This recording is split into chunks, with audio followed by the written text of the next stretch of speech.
राधे श्याम जय श्याम श्याम, राधे श्याम जय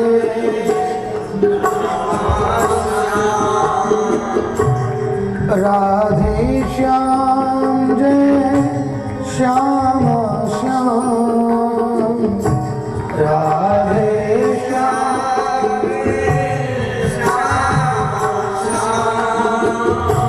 जय सिया राम जय जय सिया राम जय सिया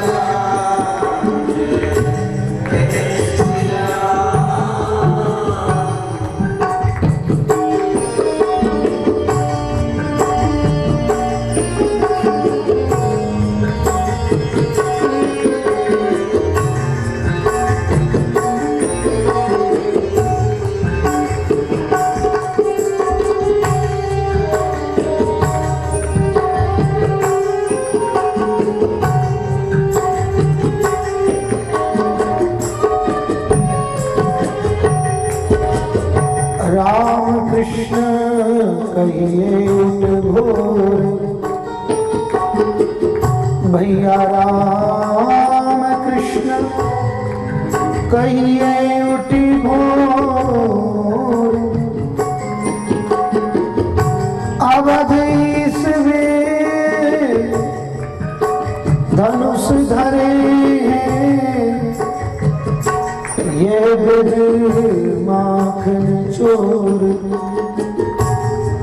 उनके छत्र चवर सिंहासन, भरत शत्रुघ्न लक्ष्मण जोर,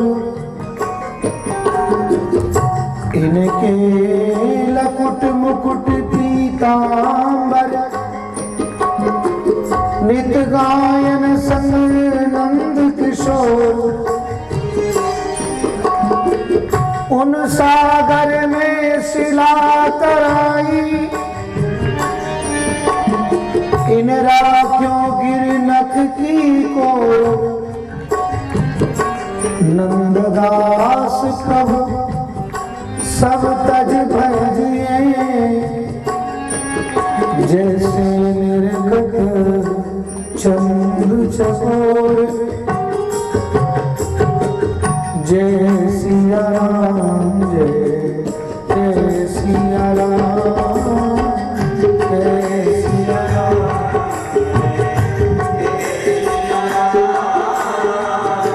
राधे श्याम जय श्याम श्याम,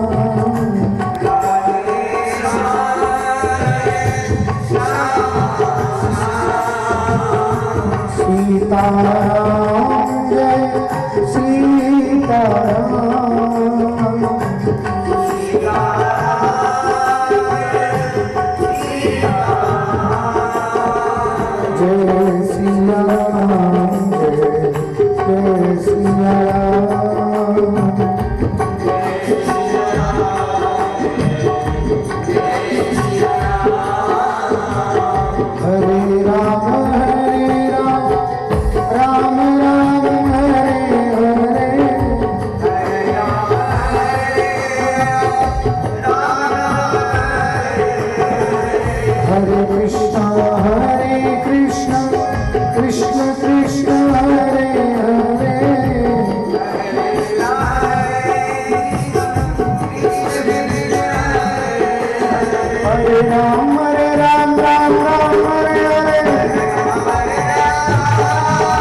भगवान की आनंद कंद ब्रजेंद्र नंदन नंदन नंदन यशोदानंदन अकारण करुणावरुणालय पीतांबरधारी श्री नंदलाल की कृपा से युगल स्वरूप की सन्निधि में माँ गंगा के अंक में कुंभ महापर्व के इस शुभअवसर पर परमंगल में श्रीमद् भागवत महापुराण 2 अध्यायों में यहाँ श्री राम जी का चरित्र है। बोले केवल 2, बोले लगते 2 हैं परंतु ये 2 अपने आप में परिपूर्ण है। जैसे अंकुश छोटा सा होता है पर वह इतने बड़े हाथी को अपने बस में कर लेता है, जैसे जहाज कितने हजारों हॉर्स पावर का होगा पानी का, पर एक बहुत पतली जंजीर भी उसको रोक देती है। एक छोटी सी चींटी हाथी की सूंड में चली जाए तो महाराज हाथी को पलट देती है। भगवान राम का नाम भी 2 अक्षर का है,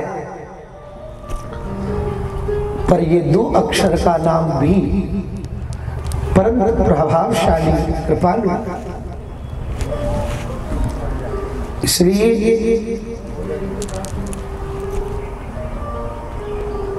2 अध्याय 2 के विद्वानों ने यहाँ बहुत अर्थ रखे हैं। तो 2 अक्षर का नाम है भगवान श्री राम का। ईश्वर और जीव ये भी 2 हैं। श्री राधा और कृष्ण ये भी 2 हैं। श्री सीता और राम ये भी 2 हैं। या आध्यात्मिक जगत में ईश्वर में और हम में केवल 2 अंगुल का ही फासला है। या ये कहें 2 की बड़ी महत्वता है। सगुण साकार का भी अनुभव 2 है। जीव ना हो तो सगुण की कैसी महत्वता हो। सिद्ध और साधक ये भी 2 है। इसलिए स्त्री और पुरुष ये भी 2 हैं। आकाश पाताल ये भी 2 हैं। इसलिए हमारे ब्रज में भी जो गांवों के नाम हैं वो जोड़े से हैं। नंदगांव बरसाना, गोवर्धन, राधा कुंड, वृंदावन मथुरा, श्री राधा और कृष्ण सब जोड़े से। बंसीवट, भांडीरवन। इसलिए और इस देह में भी प्रायः सभी तो नहीं पर लगभग जो अंगों के नाम हैं वो भी 2 अक्षर से ज्यादा है। माथा 2 अक्षर, सिर 2 अक्षर, आंख 2 अक्षर, नाक 2 अक्षर, होठ 2 अक्षर, तालू 2 अक्षर, जीभ 2 अक्षर, दांत 2 अक्षर, थोड़ी 2 अक्षर, हाथ 2 अक्षर, पेट 2 अक्षर, पीठ 2 अक्षर। उंगली अलग हो गई पर उंगली की गिनती अलग नहीं होती, हाथ में ही होती है। पैर 2 अक्षर। 7 धातु हैं, रक्त, मज्जा, मेदा आदि आदि। ये भी 2 ही, 2.5 नहीं माना जाता। संस्कृत में हलंत शब्द और आधा शब्द गिनती नहीं की जाती। इसलिए शरीर में भी प्रायः जो अक्षर के नाम है वो 2 है। और भगवान किस तिथि में जन्म ले रहे हैं? नौमी तिथि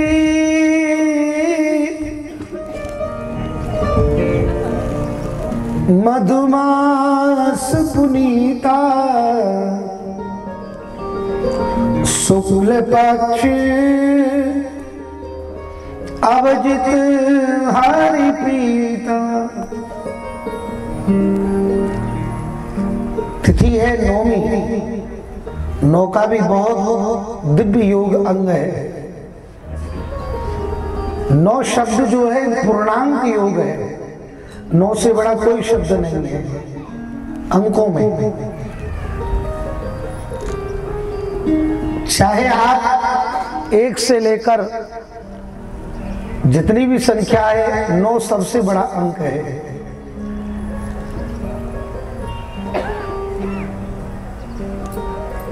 ज्योतिष में रिक्ता कर दिया गया। भगवान जब पधारने लगे तो सब तिथियां खड़ी हो गई। कोई कहते में प्रतिपदा, कोई कहते में द्वितीया। मुझ में ये कर्म करो ये फल मिले, ये कर्म करो ये फल मिले। पर बेचारी 9 बिल्कुल चुप। बोले क्यों उदास क्यों हो? भगवान मुझ में भी कोई शुभ कर्म होता नहीं, खाली। भगवान बोले अच्छा, भक्त वत्सलता हम पहले तुम्हें ही पर दिखाएंगे। इसलिए श्रीमद् भागवत जी का प्रारंभ भी नौमी से प्रारंभ हुआ था। सुखदेव जी ने भागवत जी को नौमी से कहा। और श्री भगवान श्री राम का भी प्रागट्य नौमी तिथि। चैत्र का महीना है, शुक्ल पक्ष है। भगवान श्री कृष्ण पधारे तो कृष्ण पक्ष में, और भगवान श्री राम पधारे तो शुक्ल पक्ष में। और महाराज कृष्ण पक्ष ही अंधियारी रात है और शुक्ल पक्ष प्रकाश है। श्री कृष्ण चंद्रवंशी हैं और श्री भगवान श्री राम रघुवंशी हैं। इसलिए सूर्य की उपासना भगवान के कुल में बहुत दिव्यता से होती है।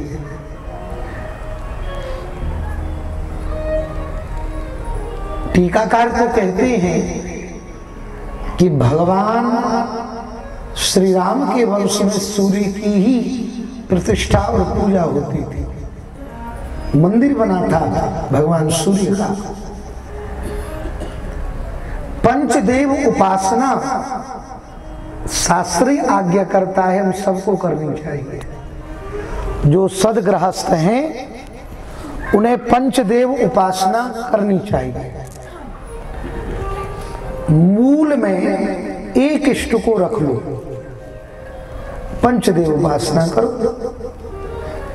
यदि आप राम जी को मानते हो तो मूल में अपने राम जी का भजन ज्यादा रखो और 4 की सेवा पूजा थोड़ी करो पर करो जरूर।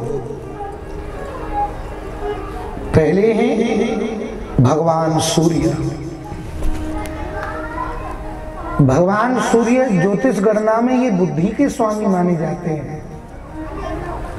चंद्रमा मन का स्वामी माना जाता है। इसलिए जिनका मन स्थिर न रहे वो चंद्रमा की उपासना करें, पर बुद्धि को बढ़ाने के लिए भगवान सूर्य।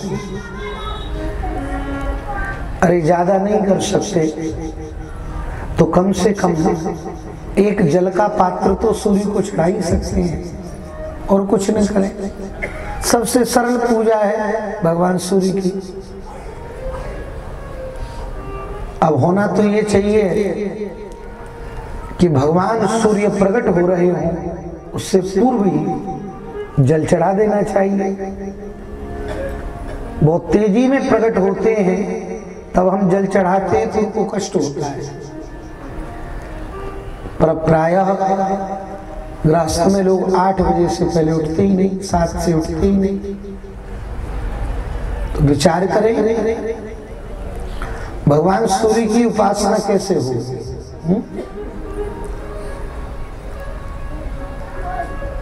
भगवान सूर्य बुद्धि के स्वामी हैं, तो शास्त्र कहता है प्रायश्चित कर लेना चाहिए। जिन्होंने वेद माता गायत्री धारण की है वो 10 बार गायत्री का जाप सूर्य के सामने करे जल देने के बाद, और 7 परिक्रमा भगवान सूर्य की लगाए खड़े खड़े। बहुत सरल उपाय है। भगवान सूर्य को जल तो सबको ही देना चाहिए, इसलिए पहले हैं भगवान सूर्य, दूसरे हैं वेद माता गायत्री देवी। गायत्री देवी सब एक ही बात है, उसी में सम्मिलित है। देवी की उपासना जरूर करनी चाहिए। शास्त्र तो कहता है लक्ष्मी प्राप्ति के लिए दुर्गा देवी की उपासना करनी चाहिए। दुर्गा देवी लक्ष्मी की बड़ी कृपा करती हैं। देवी के भी कितने बहुत अनुष्ठान हैं, देवी के इतने अनुष्ठान कहे गए हैं अद्भुत। मारण क्रिया तक के अनुष्ठान हो जाते हैं देवी के द्वारा, इतने खतरनाक अनुष्ठान है। सात्विकी अनुष्ठान भी है और निश्चित सफल होते हैं। बहुत जो देवी के उपास्य विद्वान ब्राह्मण हैं,